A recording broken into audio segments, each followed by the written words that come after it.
Okay, you talk. We're at the Downey Fire Station's training center here down in California. They've allowed us to use their training site to set up our amateur radio field day. It's a field day exercise to break out our systems and operate off the grid for emergency purposes. Gives folks a chance to socialize a little bit, demonstrate how we can help the city of Downey and the surrounding communities with various functions. There will be somewhere between 30 to 40,000 hams on the air today, so that's going to make it competitive for a little bit of air time for everybody. But generally, it's pretty straightforward and friendly with no runs, no trips, no errors. We're open to visitors. Anybody wants to come by, we ask you to sign in, and we hope we get quite a few today. We're operating off 10, 15, 20, 40 meters, 6 meters, 2 meter, and 440 today competing. We're using N3FJP software for field days, so Alberry's laptop is married together, so the club president's laptop gets updated in real time with the QSOs we're making. We can walk through if you'd like to walk through. Okay, this is cool. It's a radio, a little Winkle setup somebody made. Pretty cool, little carrying case. So if you guys want to get out, go somewhere, you have a little setup like that and pack up your radios real easy. Yeah, for new hams, I recommend a small radio like this. That's 2 meter 440 dual band, dual channel. That's a Winkle. And that allows you to monitor a repeater in the area. And if you go simplex, it allows somebody to get a hold of you that way, or maybe you're a part of a off-road group that just wants to keep everybody together and not lose each other on the trail someplace. Okay, we'll talk to this gentleman over here.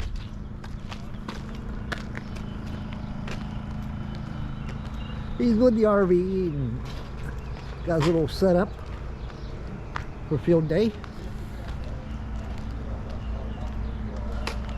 And I should share this video with your friends and invite more people to come in to join ham radio. Yeah, this is Dave. Set up. Sharing the booth with him is John. But he has John's hat on. That's so I don't forget who I am. The older you get, the more important that becomes. Okay. Indeed. So everybody has or most everybody has a monitor set up like this, some a little bigger, some a little smaller. He's running digital right now on 20 meters. Okay. And what HF rig he's running? The Yasu FT991A FTDX10. Okay. See if I can get over here to the other side. Look at that.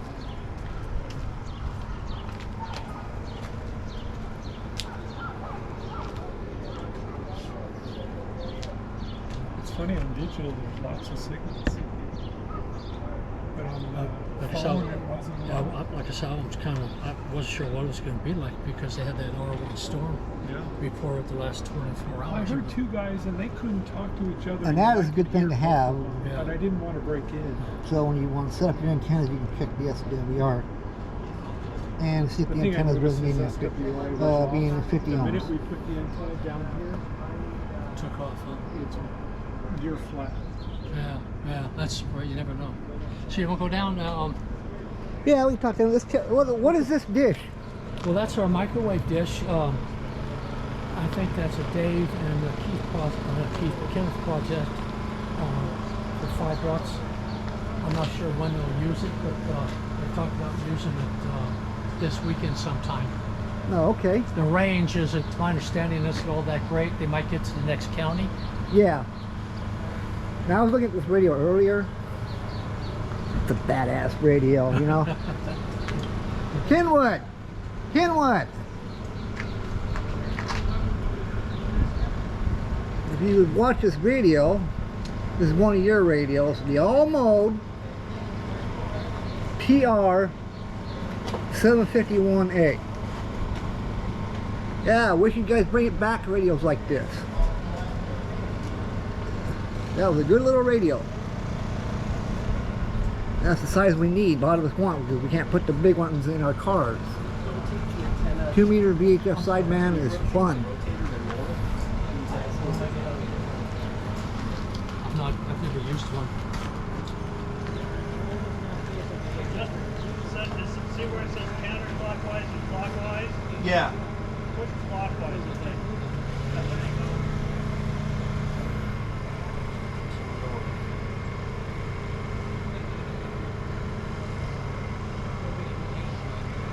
Antenna rotor control box.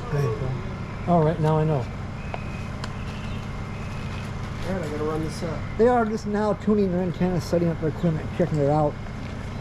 We'd actually got here yesterday and put the antennas up there, so I'm not sure what's happened to him.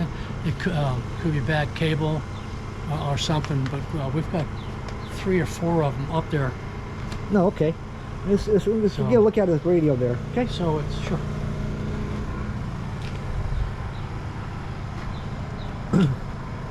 Here you go. The Yasu FT991A. HF, VHF, and UHF. Nice little radio. That's the one I've been thinking about buying myself. Now what is this computer thing now? Well, that's the, you're probably looking at the logging software.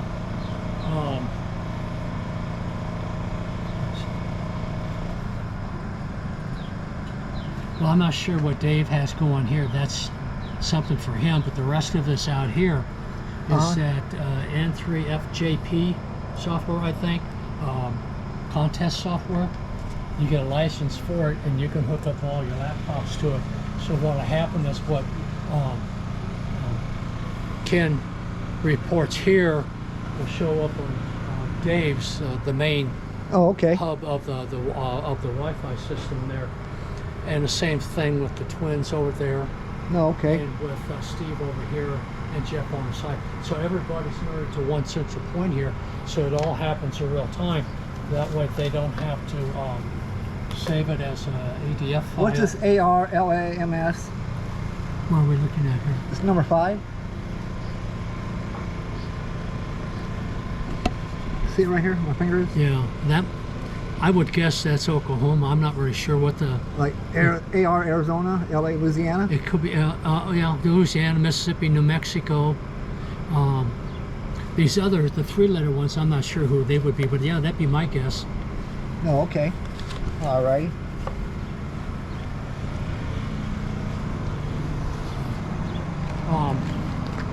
They're using generators that are in the back here. Yeah. This time around. So they're working off the grid. Yeah. Same thing with the twins over here. They're off the grid. Yeah, they're supplying their own power. Yeah.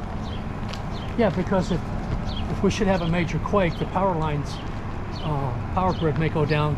Yeah. Could be an hour, could be several days. Well, like Texas, their electric all got knocked out. The windmills were not even working.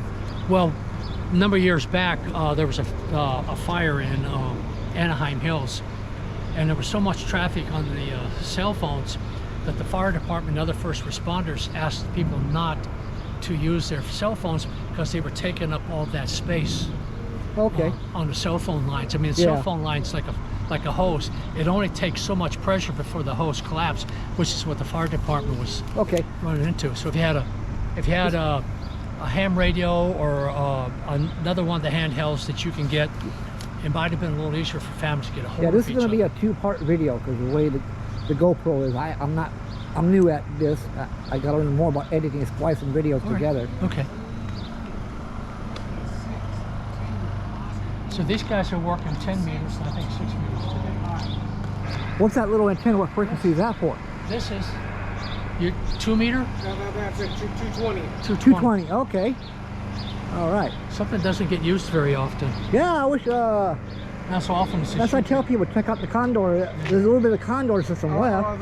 Here's a better shot of the software screen. I don't know how easy that comes out on your video, but Yeah.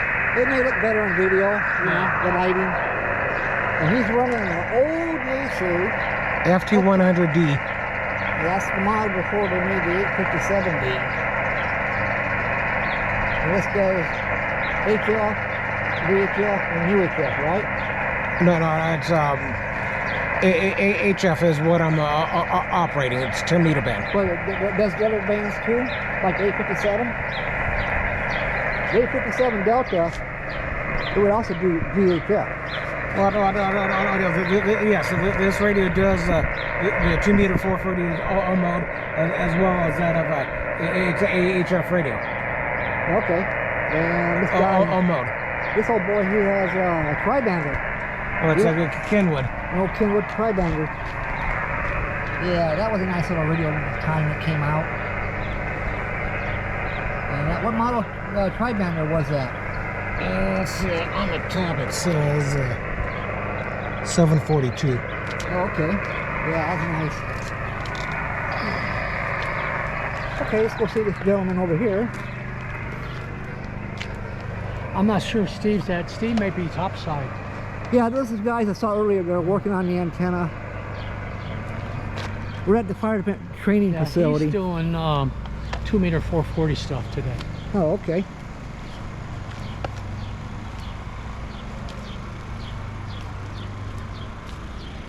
Yeah, some of these guys are still tuning up their equipment. So And it's a nice Kenwood. That's the 2 meter. I mean the dual band, dual channel I was talking about today. We got visitors. Pardon? We got visitors. All right. yeah, we got an Icon 9700. That's a very sweet radio. I need to go see my